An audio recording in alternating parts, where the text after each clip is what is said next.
that chorus of vocals in Sweet. I remember when I first heard Queen, I remember going, are they doing Sweet? Like, what's going on here? But there was parallels with that layered voice thing because I'd heard you guys first. I have no axe to grind with that. I think Queen were extremely talented. They came with an idea, a plan. Sweet was a little bit off the gunslinger. Am I going to shoot or am I not? Whereas I'm afraid Queen knew exactly where they were going and what they were going to do. And quite honestly, they came to a couple of our gigs, I'm told, when we used to play colleges in London, when they were called Smile.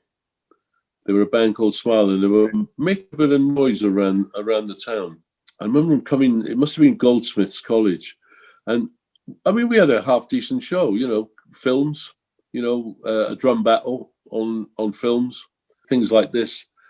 And obviously you go away and you get ideas, What you can't do is you can't have that moment of, like, I think a few people, like Brian certainly had a bee in his bonnet about Queen. They're ripping us off.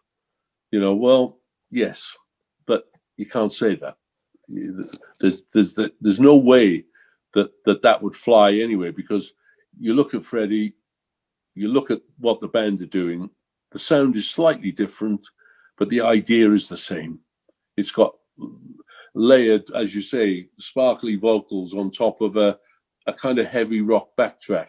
At that time, I think none of us realized how gay Freddie was, but it certainly came out a little bit later on with some of the disco tracks and the I think Killer Queen was the starting point of the and I Want to Break Free. Just how maybe tortured the man was. Yeah, you toured with Bob Seger for quite a long time. I forgot about that. Yeah. He was he was on Capitol Records. It seemed to be an ideal fit. I mean, I loved the sax player Alto Reed. Yeah, in fact, he sadly, but Bob, I think, had issues with substances, perhaps, or a beer or two. I remember his tour manager saying nobody offered Bob anything, no alcohol.